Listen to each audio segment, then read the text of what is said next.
Hello, and buongiorno, amici! I'm Peter, and here I'm telling you stories about the most interesting European cars of the 80s and 90s. Today we're talking about the car that brought a lot of hate and disapproval to Ferrari, but sold in relatively large numbers, the Ferrari Mondial. But before we start, don't forget to subscribe to my channel to never miss a new video. And if you already subscribed, thank you so much! Now, let's get back to the car. The Mondial was produced from 1980 to 1993 and had 3 restyles during those 13 years. In total, 6,149 cars were produced, including 3,693 coupes and 2,456 convertibles. This was a very good number for a car of this class, considering that it was almost twice as expensive as the Porsche 911. The Ferrari 308 had better sales figures, but still the Mondial was a real commercial success for Ferrari. The Mondial had a kind of dubious reputation in the Ferrari community, and many think that it wasn't a real Ferrari. This was because of its 2+2 seating arrangement, relatively low performance of the first cars, and the controversial disproportional exterior design. But it still was a Ferrari that looked like a Ferrari, sounded like a Ferrari, and handled like a Ferrari as well. The name Mondial literally means worldwide, and it was chosen to highlight the fact that the car complied with all safety and emissions requirements of all countries in the world at that time. Also, Ferrari already used the name Mondial for special versions of its cars in the 50s and 70s to celebrate its champion titles in Formula 1. For example, for the Ferrari 500 Mondial in 1953. So, with reusing this name, Ferrari wanted to create a strong connection between this car and the glorious racing history of the brand. The Mondial was an attempt to make a more practical but still very sporty Ferrari. Its predecessor, the mid-engine Ferrari 308 GT4, also known as the Dino GT4, wasn't practical enough for everyday use and already was a little outdated. And another four-seater in the Ferrari line, the 400i, wasn't sporty enough. Unlike the GT4, created by Marcello Gandini of Bertone Studio, the design of the Mondial was ordered to Pininfarina. Rumor has it that Enzo Ferrari wasn't happy about the relations between Bertone and Lamborghini and visual similarities between the GT4 and the Lamborghini Huracan, also created by Gandini. The initial design of the Ferrari Mondial was drawn by Pierangelo Andreani in 1976 and was completed by Leonardo Fioravanti, who also created such great cars as the Ferrari 308 and 328, Ferrari 288 GTO, Ferrari 512 Berlinetta Boxer, partly Ferrari Testarossa, and many other beautiful cars. The Mondial was built on the modified platform of the Ferrari 308 and used engines and some parts of the 308 as well. It was a Grand Touring car with a 2+2 seating arrangement and rather significant cargo spaces. To accommodate all those, the car had to be stretched, and the body shape and roof height had to be modified. So the result looked a little unusual and maybe awkward. The car looked disproportionately long with weird angles of the roof pillars. In the eyes of many Ferrari fans, it looked weird and ugly, and this created its controversial reputation. But it had its own unique style that looks even attractive now. During 13 years of production, the Mondial had 4 subgenerations, seriously different in engines and interior trims, but almost similar in exterior appearance, except for small details like bumpers and headlights. The first model is known as the Mondial 8. The second one, launched in 1993, got 4 valves per cylinder and the name Quattrovalvole or QV accordingly. In 1986, the 2.9-liter engine was increased to 3.2 liters, and the new submodel got the name 3.2. And in 1988, with a new series engine update, the car received the subname T. I will tell you more about it a little later. The Ferrari Mondial was available in 2 body styles, a 2-door coupe and, starting from the QV submodel in 1983, a 2-door convertible cabriolet. The body was made of steel except for the aluminum front trunk lid and engine covers on the 8 and QV models. Later they were also replaced with steel parts. The Mondial was a rather long and heavy car for a Ferrari. The length was 458 cm or 180 inches versus 123 cm or 167 inches for the Ferrari 308. and the weight was over 1500 kilos or 3400 pounds versus 1100 kilos or 2400 pounds of the 308. Surprisingly, the convertible was 50 kilos heavier than the coupe despite the absence of a steel roof. So, what did you get inside those 180 inches of length? Rather many things actually. In the front you had a front storage compartment, mainly for the spare wheel and the radiator of the cooling system. And of course you also had cute pop-up headlights there. They had classic looking double round lights, except for the latest T model, where they were single rectangular. Next you had a rather spacious passenger compartment with 2 rows of seats. The rear row wasn't very spacious or any comfortable, but it did have 2 full-size seats. Behind them there was an engine compartment. The car had a mid-engine arrangement. But that wasn't all. Behind the engine there was a separate, full-width trunk compartment with its own separate lid, and it was relatively large for a Ferrari. Of course, to accommodate all those things, the car had to be long, even if it meant a little disproportionately long. By the way, the convertible Mondial was the only mass-produced mid-engine convertible with 4 seats in automotive history. This engineering arrangement proved to be too complicated and inconvenient, so all other 4-seater convertibles have a front engine or rarely rear engine arrangement. Another interesting fact is that the shape of the convertible top in the Mondial repeated the shape of the hard top with 2 wings on both sides of the car extending along the engine cover. Inside, the Mondial was trimmed with good quality leather on seats and door panels. It was an Italian premium Grand Touring car after all. But it was far from the comfort of, say, the hero of my previous video, the Bentley Turbo R. The Mondial was more about the driving experience, and the comfort of its inhabitants was just a secondary matter. The front seats were not convenient for large drivers. They were too narrow, too firm, and the back of the seat was too low. This car in general wasn't very good for large or tall people, but those who fit its size said that long drives were surprisingly comfortable and not as tiring as you might expect. Like in all Ferraris of that time, the pedals were moved far to the center of the car to give space for the wheel arc. As a result, in cars with left-hand steering, the clutch pedal was located approximately at the center line of the steering wheel, and the pedals themselves were small and very tightly located. One more disadvantage for large people with large shoe sizes. The center tunnel was surprisingly tall for a mid-engine car, but it was functional and fully occupied by many buttons, switches, and, in early cars, indicator lights. The parking brake lever was moved to the side of the car, between the driver's seat and the door. For the left steering cars, it was on the left side, and for the cars with the steering wheel on the right side of the car accordingly. The legroom for rear passengers was almost non-existent. Despite being technically a 4-seater car, the Mondial could accommodate only very tiny persons on the rear seats, where they had to be very tightly packed between the center tunnel, backs of the front seats, and sides of the car. The situation was even worse in convertibles, because there the rear seats were moved close to the center, giving way to the mechanism of the convertible top. So you could mostly put in the rear seats either your small kids, or your purchases, or your pets, or your adult friends whom you really didn't like and wanted them out of your life.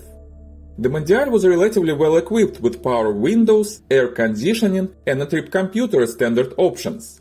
But it suffered from a lack of cabin storage spaces. It didn't even have a glove box. And, of course, no cup holders. The dashboard was nice and interesting, with many gauges and lamps.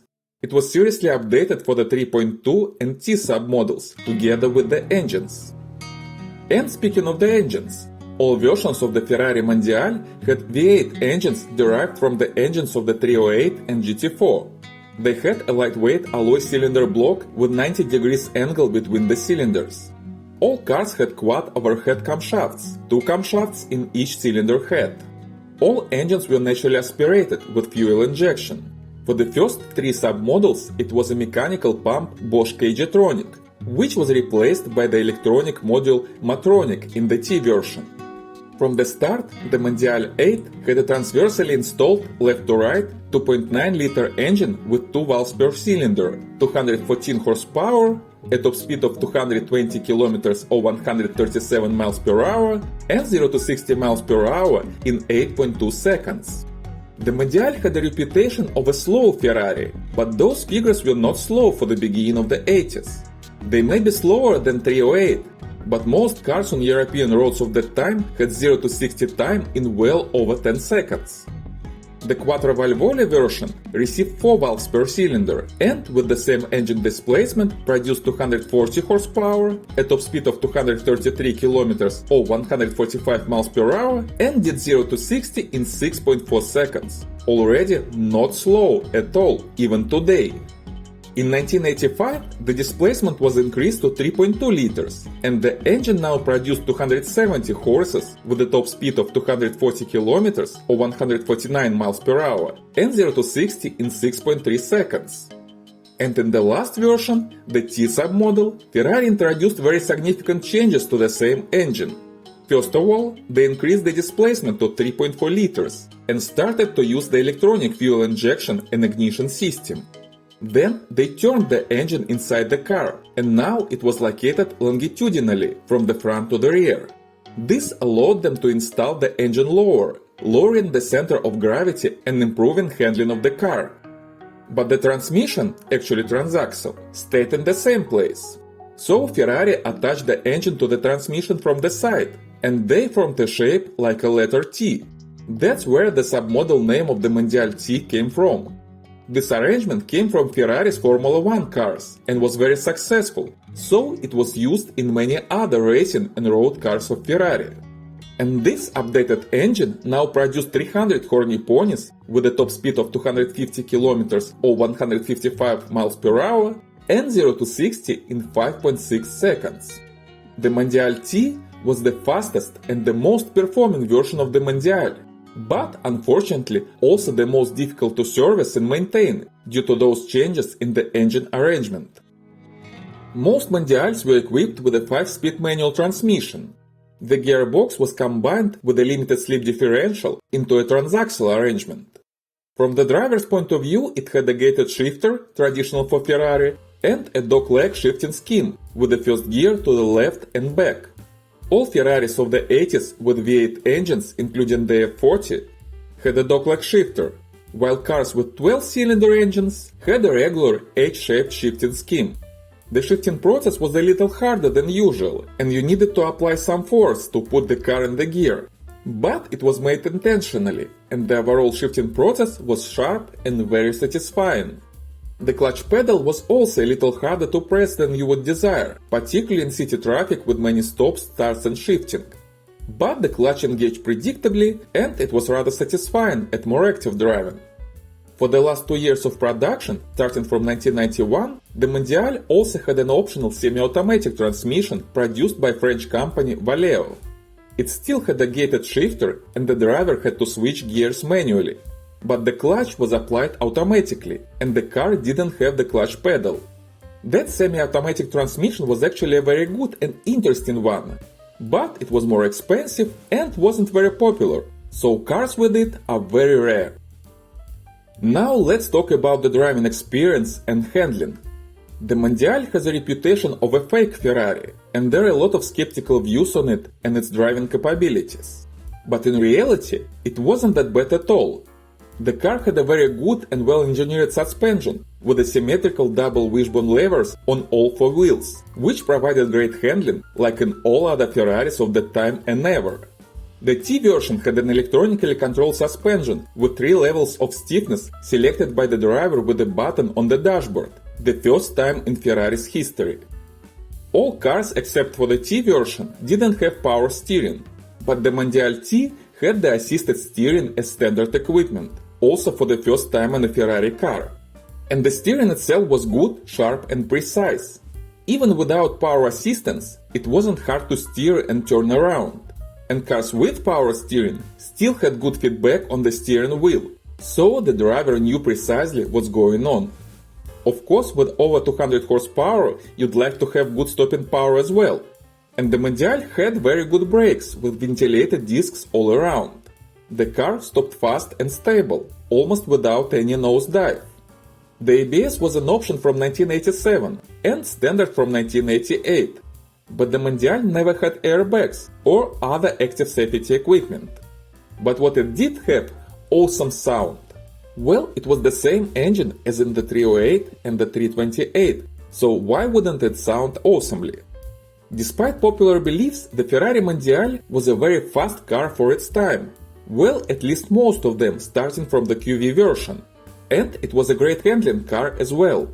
Yes, the long wheelbase had some small negative effect in fast cornering, which most drivers wouldn't actually notice. But it gave the car great stability at high speeds on highways, exactly what you needed from a fast GT car. And even in fast cornering, it handled like a Ferrari, like you expect from a Ferrari car. It was sharp, road holding, and very predictable, without any sudden unpleasant surprises. As a powerful rear-wheel drive car, it had some tendency to oversteer, but this was easily controllable and not intimidating. I met an opinion from several sources that the Mondial was actually a better handling car than the glorious 308 in the real-life conditions, but this is a very large field for discussions. So the Mondial sounded like a Ferrari, it accelerated like a Ferrari, it stopped like a Ferrari, it handled like a Ferrari, it made you and your wallet suffer like a Ferrari, and it looked like, like a little too stretched Ferrari. Was it a fake Ferrari? No, definitely not. It was a real, purebred Ferrari stallion from Modena, despite the opinion of all the haters and skeptics. And despite all doubts, it was commercially successful for such a niche and expensive car. In today's money, the price was around $180,000 US. You could buy a lot of other cars in this price range. It was almost double the price of the Porsche 911, for example. But still, Ferrari sold over 6,100 cars, which was a very good number.